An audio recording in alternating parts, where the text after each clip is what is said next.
Dublin, the capital and largest city of the Republic of Ireland, here along the River Liffey that cuts through the center of town. Those of you that follow me on Instagram, which you can here below, here's the link, have probably noticed that I've spent a lot of time here in Dublin, a lot more time than I usually do in a place that I'm doing a travel vlog about, and that is because I actually have lived here for a few months now. But I've also developed a bit of a complicated relationship with Dublin. Dublin is a really great city. There's a lot going on here. It's very international now. The economy's booming. But there's also a very dark side to this, and one that I'll probably make a special video about. But basically, because Dublin is bursting at the seams here with people wanting to come here from all over the world to live, it's created a really, really severe housing crisis. One that's actually so bad it made me quit my job and then leave Dublin because I just got tired of not being able to find a place to live. It's a kind of situation where even if you can afford to live here, which thankfully I could afford the typical room here during the time I was living here, just can't find it. There's not enough. There's way too many people here versus the amount of housing that is available in this town. So because of that, despite the fact that there's so many things that I love about Dublin, there's also this dark side of it that I've unfortunately had to deal with a lot since I've been here as well. For this travel vlog though, I want to focus on the positive things, of course, because if you're watching this, you're probably going to just visit here if you ever come here, and it is a really great place to visit. There are a lot of cool things to see, and because it's not that big of a city, it's actually pretty easy to get around on foot to most of the places in the immediate center that there is to see. And if you're lucky to get a nice day like today, which, I mean, of course, we know Irish weather is pretty notorious for being very changeable and not always that great, but, you know, you do get nice days as well. Like today, it's a really beautiful fall day here in Dublin. So if you get a nice day like this, then, of course, it makes it even better to explore the Irish capital. The first thing I'll go and check out with you guys today is actually just down the street here along the river, and it is the Irish Emigration Museum. Ireland, up until very recently in history, was not a very wealthy country, and it was a country that a lot of people from here ended up leaving to find other opportunities abroad. There is a museum that is dedicated to all of this, which will be very interesting to go and see. I've heard that it's a really highly recommended place to see, really informative and really cool. So let's go and check that out.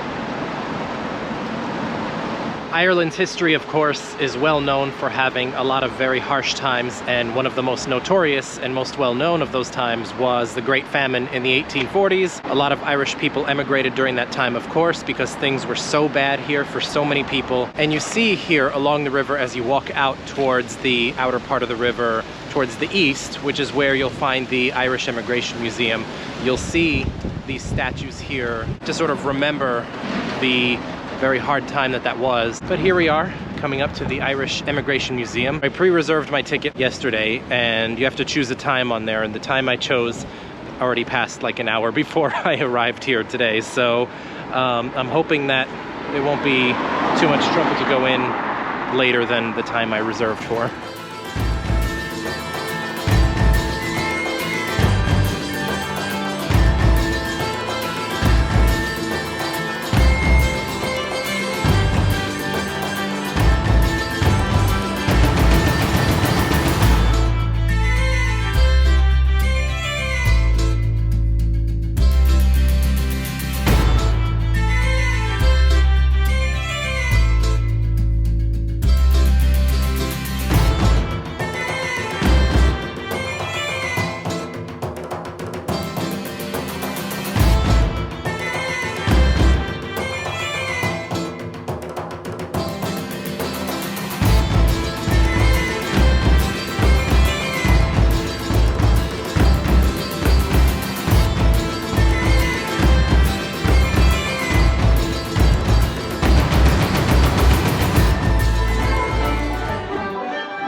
Really cool visit to the epic Irish Emigration Museum. Ticket is €17.50 if you buy the ticket in advance, and apparently, and I only found this out when I went in there, if you hold on to your ticket that they'll print for you when you go there, it's actually valid for a month. You can go again in a month, so if you don't have time or don't feel like seeing the whole thing all in one go, which took me about, I would say, an hour and a half, but you actually can go again a second time as long as it's within a month of the day that you went there. So, you know, just something to keep in mind in case you want to hold on to your ticket and spend more time there a second time if you don't want to see it all at once.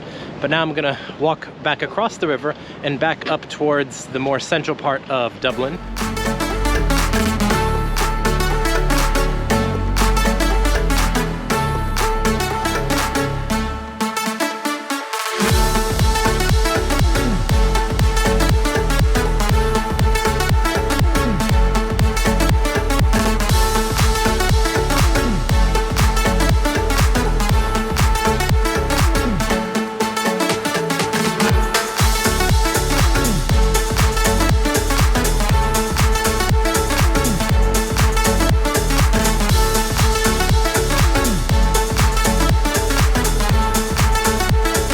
This is the Temple Bar area, and back there is the actual Temple Bar. But here's the thing though, this area is a bit of a tourist trap, I'm not gonna lie. If you eat or drink anywhere here, it's gonna cost you a little bit more than it will in other places. And nowadays, anywhere you go out to eat and drink in Ireland, it'll be a bit costly. But just a fair warning, you know, it's a nice place to go walk around. It obviously looks different. You have the brick streets and everything, and there's always a lot of people day or night here walking around. It's a really nice atmosphere. Just know, it's a bit of a tourist trap, and it is a little bit more expensive to eat or drink anything here than it is anywhere else.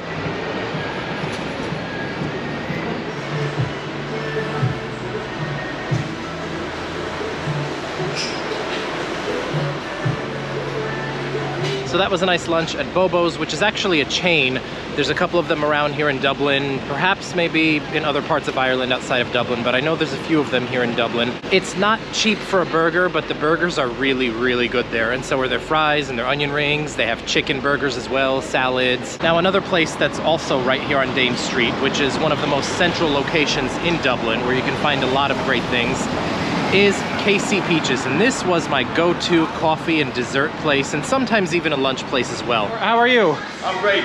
Could be better. Could be better. Well, you know, I guess we could all say that, right? Could be worse too. It always could be worse. I always say whenever I think it's really bad or not that great, remember it could always be worse. Yeah. Always look at the bright side, right? Always look at the bright side. That's right. Yes. So I'm gonna have a hot Americano. And I'm also gonna have a chocolate chip cookie, which is my favorite dessert to get from here when I'm in the mood for dessert. Anton is also an American like me here in Dublin. America. Now, what part of the US are you from? I'm from Chicago, Illinois. From Chicago, Illinois. Northwest suburbs. Okay, all right, very good. So if anybody here is watching from Chicago, that's the side that he represents. Yeah. So now you're traveling to, or you're going to travel to one of the places that I had traveled to on my... Yeah. So have you been, or are you going? I'm going in 2.5 weeks. Okay, excellent. And then I saw Niko's trip to Lake Bled, so I gotta hit up Lake Bled. Yes, and gonna eat some bled cream cake, right? Bled cream cake. Bled? Wow, try saying that. Yes, bled cream cake. Yeah. Yes, if you have some Slovenian beer and try to say that.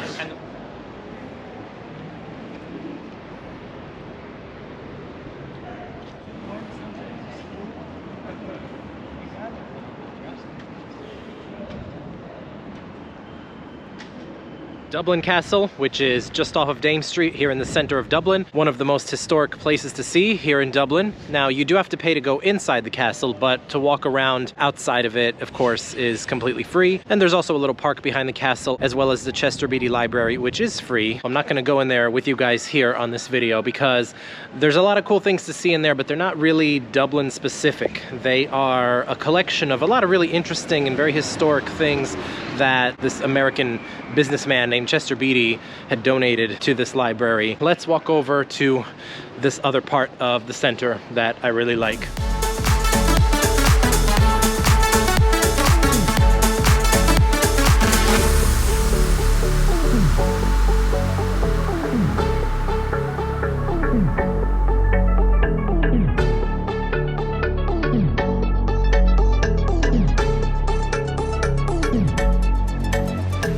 you walk down Grafton Street, which is a nice pedestrian walk that goes from Dame Street down to the beginning of St. Stephen's Green.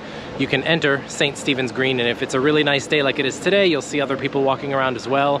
And it's a really cool park to walk around. It's not too big that it'll take you too long to go through. It's not like Phoenix Park, which is basically like an entire freaking forest in the middle of the city, but it's still big enough that it's nice to walk around, and you also will have some things of historical significance that you can see in the park as well. You have some things about the Easter Rising, because St. Stephen's Green does have a little bit of significance when it comes to that part of Irish history. And then on the other side of the park, you have a little memorial that's dedicated to the victims of the Great Famine. Since the weather is cooperating really nicely with us, let's just have a nice walk around here in the park.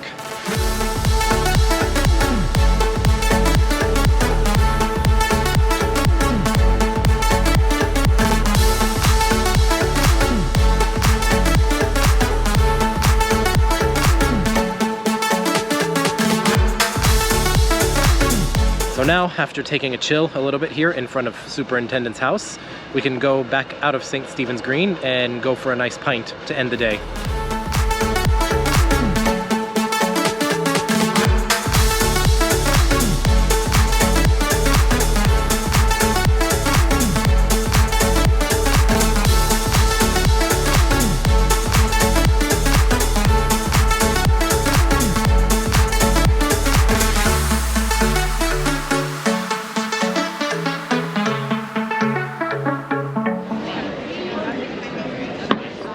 So I'll end the day with a Guinness here at O'Neill's, and because it's turned out to be a nice day today all the way to the end, O'Neill's has seating outside and right across the street that you can enjoy your pint, because, you know, you have to make the most of nice weather here in this part of the world when you get it. As I leave Dublin tomorrow early in the morning, I'm not sure if I'll be back here again. Maybe by the time this video gets posted, I might be back here anyway. The place I was working at here is trying to get me back. They're trying to find me a place to live, so I'm like, hey, you know, I tried for months and months. If you can find a place for me and it's not a total shithole that's like an hour away from work, then all right, you know, let me know. I do hope that I'm back here though, because besides the fact that there's more that I could show you guys, Dublin, otherwise, besides its housing crisis, is a really nice city, and it's one that obviously if you visit Ireland you can't miss, because of course it is the capital city after all. But that's all from here. Thank you for watching, and above all, make sure that you take care and travel better. And